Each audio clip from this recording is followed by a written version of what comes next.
Hi, hello, ನಮಸ್ಕಾರ.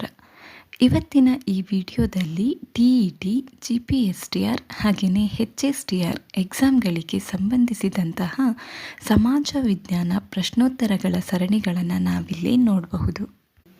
ಈ ವಿಡಿಯೋದಲ್ಲಿ 6ನೇ ತರಗತಿಯ ಸಮಾಜ ವಿಜ್ಞಾನದ ಪಾಠವಾದಂತಹ ಉತ್ತರ ಭಾರತದ ಪ್ರಾಚೀನ ರಾಜಮನೆತನಗಳು ಎಂಬ ಪಾಠದಿಂದ ಆಯ್ದಂತಹ ಮೌರ್ಯ ಸಾಮ್ರಾಜ್ಯದ ಕೆಲವು MCQ ಪ್ರಶ್ನೆಗಳನ್ನು ನೋಡಬಹುದು. ನೋಡಿ, ಮೊದಲನೇ ಪ್ರಶ್ನೆ, ಭಾರತದ ಮೊಟ್ಟ ಮೊದಲ ಸಾಮ್ರಾಜ್ಯ ಅಂತ ಇದೆ. ಇಲ್ಲಿ ಆಪ್ಷನ್ ಎ ಮೌರ್ಯ, ಬಿ ಕುಶಾನರು, ಸಿ ಗುಪ್ತರು, ಡಿ ವರ್ಧನ ಅಂತ ಹೇಳಿ ಇದೆ. ಇದರಲ್ಲಿ ಸರಿಯಾದ ಉತ್ತರ ಯಾವುದು ಅಂತ ಹೇಳಿದ್ರೆ ಮೌರ್ಯ ಸಾಮ್ರಾಜ್ಯ. ಇನ್ನು ಎರಡನೇ ಪ್ರಶ್ನೆಯನ್ನು ನೋಡೋದಾದರೆ, ಮೌರ್ಯ ಸಾಮ್ರಾಜ್ಯ ಈತನಿಂದ ಸ್ಥಾಪನೆಯಾಯಿತು ಅಂತ ಹೇಳಿ ಇದೆ. ಆಪ್ಷನ್ ನೋಡೋದಾದರೆ A Kautilya, B Chandragupta Maurya, C Kanishka, D Seleucus. ಇದರ ಸರಿಯಾದಂತಹ ಉತ್ತರ ಬಿ ಚಂದ್ರಗುಪ್ತ ಮೌರ್ಯ. ಮೂರನೇ ಪ್ರಶ್ನೆ ಈ ರೀತಿ ಇದೆ, ಮೌರ್ಯ ಸಾಮ್ರಾಜ್ಯದ ರಾಜಧಾನಿ ಯಾವುದು ಅಂತ ಹೇಳಿ ಇದೆ. ಆಪ್ಷನ್ಗಳು A Takshashila, B Kalinga, C Pataliputra, D Sarnath. ಇದರ ಸರಿಯಾದ ಉತ್ತರ ಪಾಟಲಿಪುತ್ರ. Option C Pataliputra. ಇನ್ನು ನಾಲ್ಕನೇ ಪ್ರಶ್ನೆಯನ್ನು ನೋಡೋದಾದರೆ, ಸೆಲ್ಯೂಕಸನು ಚಂದ್ರಗುಪ್ತ ಮೌರ್ಯನ ಆಸ್ಥಾನಕ್ಕೆ ಕಳುಹಿಸಿಕೊಟ್ಟ ರಾಯಭಾರಿ. ಆಪ್ಷನ್ಸ್ಗಳನ್ನ ನೋಡೋದಾದರೆ A Alexander, B Barani, C Megasthenes, D Chandbardai. ಇದರ ಸರಿಯಾದ ಉತ್ತರ ಮೆಗಸ್ತನಿಸ್.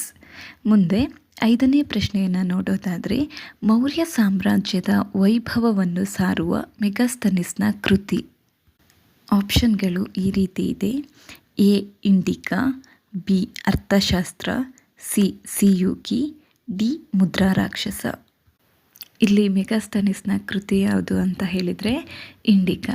ಇಲ್ಲಿ ಆಪ್ಷನ್ಗಳಲ್ಲಿ ನೋಡೋದಾದರೆ ಮೆಗಸ್ತನಿಸ್ನ ಕೃತಿ ಇಂಡಿಕಾ ಆದರೆ ಅರ್ಥಶಾಸ್ತ್ರವನ್ನು ಬರೆದವರು ಕೌಟಿಲ್ಯ, ಹಾಗೆಯೇ ಸಿಯುಕಿಯನ್ನು ಬರೆದವರು ಹುಯೆನ್ಸಾಂಗ್, ಹಾಗೆಯೇ ಮುದ್ರಾ ರಾಕ್ಷಸ ಕೃತಿಯನ್ನು ಬರೆದವರು ವಿಶಾಖದತ್ತ. ಇದಿಷ್ಟು ಕೃತಿಗಳು ಸಹ ತುಂಬ ಇಂಪಾರ್ಟೆಂಟ್ ಆಗಿದ್ದಾವೆ. ಮೆಗಸ್ತನಿಸ್ನ ಕೃತಿ ಇಂಡಿಕಾ, ಹಾಗಾಗಿ ಸರಿಯಾದ ಉತ್ತರ ಇಂಡಿಕಾ. ನೆಕ್ಸ್ಟ್ ಆರನೇ ಕ್ವಶನನ್ನು ನೋಡೋದಾದರೆ, ಚಂದ್ರಗುಪ್ತ ಮೌರ್ಯನ ಪ್ರಧಾನಮಂತ್ರಿ ಯಾರು ಅಂತ ಹೇಳಿ ಇದೆ. ಆಪ್ಷನ್ಗಳು A Kautilya, B Seleucus, C Megasthenes, D Ashoka. ಇದರ ಸರಿಯಾದಂತಹ ಉತ್ತರ ಕೌಟಿಲ್ಯ. ಏಳನೇ ಪ್ರಶ್ನೆಯನ್ನು ನೋಡೋದಾದರೆ, ಪ್ರಜೆಗಳೆಲ್ಲರೂ ನನ್ನ ಮಕ್ಕಳಿದ್ದಂತೆ ಎನ್ನುವ ಮೂಲಕ ಪ್ರಜಾಪಾಲನೆಗೆ ಆದ್ಯತೆ ನೀಡಿದ ಮೊದಲ ದೊರೆ ಅಂತ ಹೇಳಿ ಕ್ವಶ್ಚನ್ ಇದೆ. ಇದರ ಆಪ್ಷನ್ಗಳು ನೋಡೋದಾದರೆ A Chandragupta Maurya, B Bindusara, C Dhanananda, D Ashoka. ನಿಮಗೆ ಗೊತ್ತೇ ಇದೆ ಈ ಕ್ವಶ್ಚನಿಗೆ ಆನ್ಸರು.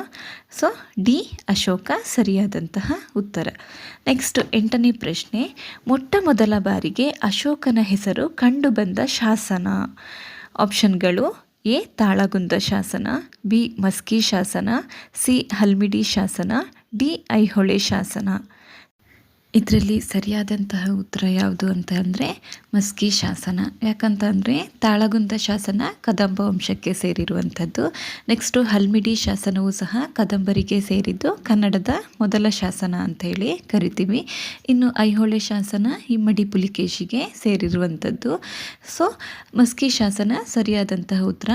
ಇಲ್ಲಿ ಮಸ್ಕಿ ಶಾಸನದಲ್ಲಿ ದೇವನಾಂಪ್ರಿಯ ಪ್ರಿಯದರ್ಶಿ ಅಶೋಕ ಎನ್ನುವಂಥದ್ದನ್ನು ನಾವು ನೋಡ್ಬೋದು. ಮೊದಲ ಬಾರಿಗೆ ಅಶೋಕನ ಹೆಸರು ಇಲ್ಲಿ ಕಂಡುಬರುತ್ತೆ. ಅದರಿಂದಾಗಿ ಮಸ್ಕಿ ಶಾಸನ ಸರಿಯಾದಂತಹ ಉತ್ತರ ಆಗಿದೆ. ಒಂಬತ್ತನೇ ಪ್ರಶ್ನೆಯನ್ನು ನೋಡೋದಾದರೆ, ಈ ಕೆಳಗಿನವುಗಳಲ್ಲಿ ಅಶೋಕನ ಉಬ್ಬು ಶಿಲ್ಪ ಕಂಡುಬಂದ ಸ್ಥಳ. ಆಪ್ಷನ್ಸ್ಗಳು A Sannati, B Kanaganahalli, C Maski, D Raichur. ಇದರ ಸರಿಯಾದಂತಹ ಉತ್ತರ ಕನಗನಹಳ್ಳಿ. ಇದು ಸರಿಯಾದಂತಹ ಉತ್ತರ ಆಗಿದೆ. ಹತ್ತನೇ ಪ್ರಶ್ನೆಯನ್ನು ನೋಡೋದಾದರೆ, ಅಶೋಕನನ್ನು ಯುದ್ಧ ಮಾರ್ಗದ ಬದಲಾಗಿ ಧರ್ಮ ಮಾರ್ಗದ ಕಡೆಗೆ ಮನಪರಿವರ್ತನೆಯನ್ನು ಮಾಡಿದಂತಹ ಯುದ್ಧ ಯಾವುದು ಅಂತ ಹೇಳಿ ಇದೆ. ಇದು ಎಲ್ರಿಗೂ ಸಹ ಗೊತ್ತಿರುವಂಥದ್ದೇ. ಆಪ್ಷನ್ಗಳು ಎ ಕಳಿಂಗ ಯುದ್ಧ, ಬಿ ವಾಯುವ್ಯ ರಾಜ್ಯಗಳ ಆಕ್ರಮಣ, ಸಿ ಶಕ ಸತ್ರಪರೊಡನೆ ಯುದ್ಧ, ಡಿ ಗಡಿ ರಾಜ್ಯಗಳ ಆಕ್ರಮಣ. ಗೊತ್ತೇ ಇದೆ ನಮಗೆ. ಇಲ್ಲಿ ಆಪ್ಷನ್ ಎ ಕಳಿಂಗ ಯುದ್ಧ ಸರಿಯಾದಂತಹ ಉತ್ತರ. ಇಲ್ಲಿ ಈ ಯುದ್ಧದಲ್ಲಿ ಉಂಟಾದಂತಹ ಸಾವು ನೋವುಗಳನ್ನು ನೋಡಿದಂತಹ ಅಶೋಕನ ಮನಪರಿವರ್ತನೆ ಆಗತ್ತೆ. ಮನಪರಿವರ್ತನೆಯಾದಂತಹ ಅಶೋಕ ಏನು ಮಾಡ್ತಾನೆ, ಯುದ್ಧವನ್ನು ತ್ಯಜಿಸ್ತಾನೆ. ಯುದ್ಧ ಮಾರ್ಗದ ಬದಲಾಗಿ ಧರ್ಮ ಮಾರ್ಗವನ್ನು ಅನುಸರಿಸೋದಕ್ಕೆ ಶಪಥವನ್ನು ಮಾಡ್ತಾನೆ. ಇದಿಷ್ಟು ಇವತ್ತಿನ ಟಾಪ್ 10 ಕ್ವೆಶ್ಚನ್ಗಳು. ಎಲ್ಲ ಈಸಿಯಾಗಿಯೇ ಇದೆ. ಇದೆಲ್ಲವೂ ಸಹ TET, GPSTR ಹಾಗೆಯೇ HSTR ಎಕ್ಸಾಮ್ಗಳಿಗೆ ತುಂಬ ಇಂಪಾರ್ಟೆಂಟ್ ಕ್ವೆಶ್ಚನ್ಸ್ಗಳು. ಇದೇ ರೀತಿಯಾದಂತಹ ಪ್ರಶ್ನೋತ್ತರಗಳ ಸರಣಿಯನ್ನು ನಾವಿನ್ನು ಮುಂದೆ ತರ್ತಾ ಇದ್ದೀವಿ. ನೀವೆಲ್ಲರೂ ಸಹ ಈ ಚಾನಲನ್ನು ನೋಡಿ ಪ್ರೋತ್ಸಾಹ ನೀಡಿ, ಹಾಗೆಯೇ ಸಬ್ಸ್ಕ್ರೈಬ್ ಮಾಡಿಕೊಂಡು ಮುಂದಿನ ವಿಡಿಯೋಗಳಿಗಾಗಿ ಬೆಲ್ ಐಕನನ್ನು ಪ್ರೆಸ್ ಮಾಡಿ.